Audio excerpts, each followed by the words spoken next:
Welcome to the Deep Dive, your shortcut to being well-informed. Today we're digging into a whole stack of sources, basically. A full day of Major League Baseball action. And we're going to pull out the most important bits for you, the key insights. Our mission, really, is to help you understand not just what happened on the field, but, why it actually matters, how it shows you the real captivating side of baseball. Yeah, it was quite a day. I mean, it really delivered everything you could ask for. You had pitchers just absolutely dominating, painting the corners. And then on the flip side, you had offenses just exploding, lighting up the scoreboard.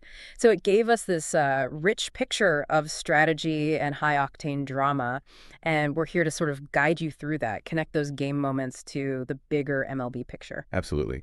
So let's jump right in with what often feels like baseball in its purest form, right? The art of dominance from the pitcher's mound. We saw some games today that were just a masterclass in pitching and defense.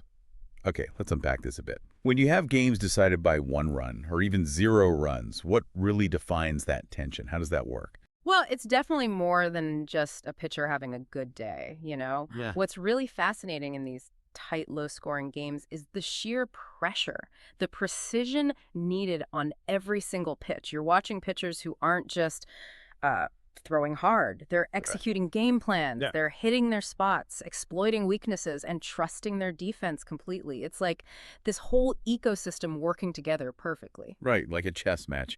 And you saw that unfold perfectly in the National League East, didn't you? The Phillies just edging out the Mets 1-0.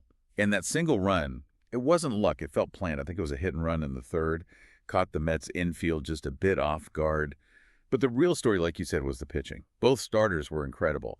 The Phillies' ace, he was just living on that outside corner with his two-seamer. Got so many weak ground balls against the heart of the Mets order, especially with runners on. Exactly. And the Mets guy was almost as sharp, honestly. Just that one slip up, that one perfectly timed offensive play. And you saw a similar theme with the Texas Rangers shutting out the Brewers 5-0. The Rangers pitching staff didn't just stifle them. It felt very strategic. They seemed to be using a lot of high fastballs early in counts, maybe trying to get swings and misses from those Brewers power hitters, guys who usually look for pitches down low. Ah, okay. So attacking high was the plan. Seemed like it. Then they'd mix in the breaking stuff later in the count to get that soft contact. It felt like a really clear tactical decision, and, well, it worked perfectly. Milwaukee's offense just went cold, couldn't string anything together. Yeah, it sounds like knowing your opponent inside out. Yeah. And Boston's 7-0 win over Oakland felt kind of similar, didn't it? A dominant shutout. The Red Sox starter, he threw a gem. But it wasn't just about overpowering hitters. It felt more like he was changing speeds constantly, changing eye levels, used his curveball really effectively, especially against the lefties, kept them guessing all game. And the offense gave him plenty of support, but efficiently, Sacrifice flies, smart base running, not just waiting for home runs. That's it. These games really are a masterclass in controlled aggression. It's not always about throwing 100 miles per hour. A lot of times it's the mental strength, right? Executing that detailed plan, pitch after pitch under huge pressure. Every little thing, the pitch call, the defensive shift, it all gets magnified when runs are so hard to come by. It really shows you baseball's delicate balance. Okay, so we've seen the masterful chess games, the pitching duels. But let's flip the coin now. Let's talk about when the bats just catch fire. Because, yeah, not every game was low scoring. Some were just pure fireworks. Yeah. We saw teams just absolutely light up the scoreboard. Remind you how powerful a relentless offense can be. Oh, absolutely. That's the other side of baseball's unpredictability, isn't it? The explosive offense. These are the games where everything clicks for the hitters. It's not just home runs, although those are exciting. It's seeing teams display incredible plate discipline, working counts, extending at bats, fouling off tough pitches until they get the one they can drive. It's about stringing those quality at bats together, turning singles into doubles, punishing mistakes. And yeah, launching those big home runs, too. Momentum can just swing so fast. Right. Case in point, the Nationals beating the Marlins 15-7. Just an absolute slugfest. And what stood out to me wasn't just the final score, but how the Nationals did it. It felt like they systematically picked apart the Marlins bullpen. So many walks, I think, 7 walks after the 5th inning alone? Those free passes combined with some big extra base hits to the gaps. Guys like Nationals hitter name? Yeah, another hitter name, too. Right. They just built these huge innings. It showed real patience at the plate, turning a close game into a rout. Absolutely. It was like an offensive clinic and taking what the opponent gives you. And the Minnesota Twins, another great example. They crushed the Angels 12-3. Their offense was just relentless.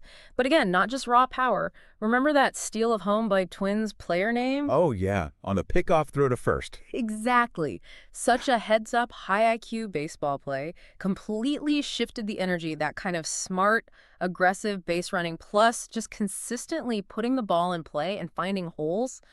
It made them so tough. Yeah, a really diverse attack. And then you had Cleveland beating Kansas City 10-2, another example of just fundamental offensive strength. Definitely. The Guardians, I mean, they weren't just hot. They showed remarkable plate discipline against a Royals staff that's usually pretty stingy, working deep counts, forcing pitchers into the zone, and then really driving the ball. Power, sure, but also executing small ball when they needed to. Just constant pressure up and down the lineup. And let's not forget the Giants putting up 11 runs against the Diamondbacks, an 11-5 win. San Francisco was just red hot. Giants hitter name had a huge day, 2 big home runs. Right. But beyond the homers, they were consistently getting guys on base. They really capitalized on Arizona's mistakes, jumped on hanging breaking balls, seemed really aggressive early in counts when they got pitches to hit, built those big multi-run innings that Arizona just couldn't come back from. You know, what's really interesting about these offensive explosions isn't just the sheer number of runs, it's the different ways teams get there. Patient at-bats, drawing walks, aggressive base running, putting pressure on the defense, punishing mistakes with power. It just showcases how dynamic baseball can be. A game can completely flip with just a few good swings. Okay, so we've hit the pitching gems and the offensive fireworks. But what about those games that kind of fall in the middle? The ones that kept us, on the edge of our seats right to the end. The nail-biters. Not blowouts, not shutouts. Those games decided by really fine wording. What makes those games so compelling? Well, I think those tightly contested games are often the most memorable, aren't they? Because they really highlight how absolutely critical every single play is. Every defensive gem, every strategic move by the manager, every clutch hit, it all gets magnified. In baseball, one tiny mistake, maybe a missed cutoff throw, or one clutch hit, that can be the whole difference. It's really a test of nerve and execution under the highest pressure. We definitely saw that drama with the Padres beating the Reds 4-3. That was a close one, real back and forth game. But San Diego pulled it out. Why? Some really timely hitting stands out. I think it was a Padres hitter name with a huge bases-loaded single in the 7th, broke the tie. Huge hit. And then, crucially, their bullpen held on. The closer, Padres closer name, navigated that really tense 8th inning, shut down a Reds rally with runners on, strikeout, ground out, game saved. Right. Cincinnati fought hard, they were resilient, but just couldn't get that one big hit when they needed it most. And it was a similar story, maybe less back and forth, but still tight, with Seattle beating St. Louis 4-2. That felt like a really well-played game overall.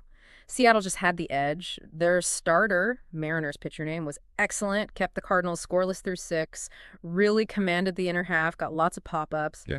But their offense was opportunistic too. They didn't necessarily blast their way ahead. They got their go-ahead runs with, I think, a sacrifice bunt setting it up and then a 2-out single. Just executing fundamental baseball, manufacturing runs when they weren't getting the long ball. It shows you that matters too. Yeah, fundamental baseball wins tight games. And the Dodgers beating the Rockies 3-1 felt like that too. A real strategic battle.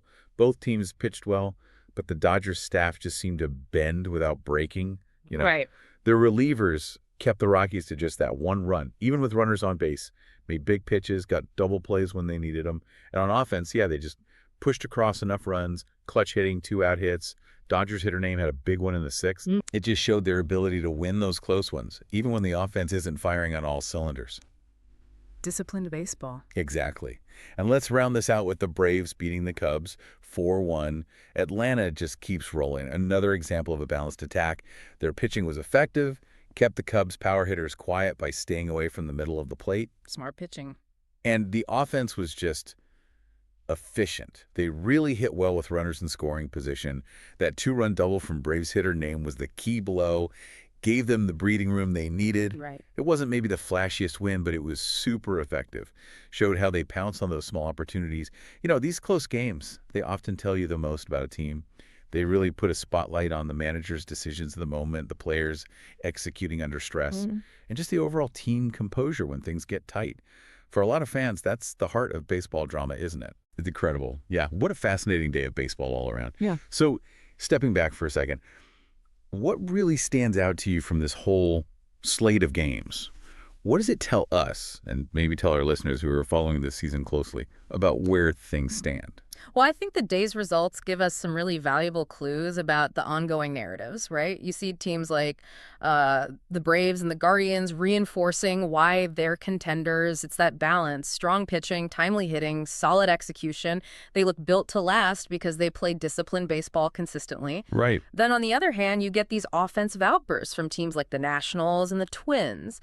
And that serves as a real warning sign to their opponents, doesn't it? Don't sleep on these lineups. They showed they can erupt anytime, and that makes them dangerous, even if they aren't at the very top of the standings. And conversely, the teams that struggle today, maybe the pitching got hit hard or the offense couldn't get going, they've got work to do. It's never just about one game in this sport, is it? Exactly. That's the thing about baseball. It is fundamentally a game of adjustments, constant adjustments. The teams that succeed long term are the ones that learn from every game, win or lose. They figure out what worked, what didn't, and they implement changes. Sometimes subtle, sometimes major. Every single game, every at-bat, honestly, every pitch provides more information for that next adjustment. It's a continuous cycle. So as we wrap up this deep dive, it's pretty clear we saw just about everything today. Dominant pitching that felt almost inevitable, explosive offense that came out of nowhere, and those hard-fought battles that really could have gone either way, right down to the final out. It's just a great reminder of the beauty of the long baseball season, isn't it? It's a marathon, and every single game, no matter the score, adds another layer to that bigger story. It really does. Today gave us all these little narratives playing out. You saw heroes emerge, you saw teams facing challenges, all in one day. And it's those daily dramas, right? The moments of brilliance, the struggles, the unexpected turns. That's what keeps us fans coming back day after day, wondering what America's pastime has in store next. So here's something to think about as you reflect on today's games. How do these daily moments, the predictable wins, the shocking upsets, the tight finishes, how do they really forge teams' character over 162 games?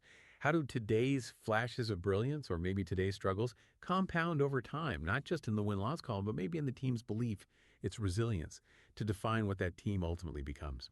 Lots to think about. We'll see you next time on The Deep Dive.